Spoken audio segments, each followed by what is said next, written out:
mummy mummy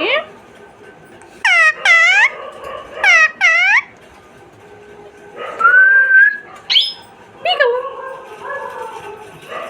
peekaboo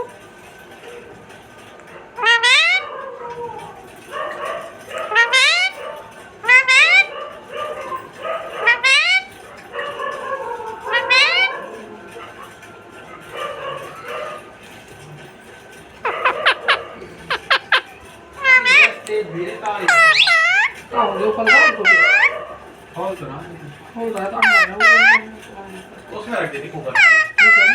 cooker में पढ़ाई पहन कपड़े क्या पहन लो peekaboo अंदर ऊपर हाँ तो पहले हो गया हूँ कितने छीन ले पापा मैं मिट्टू हूँ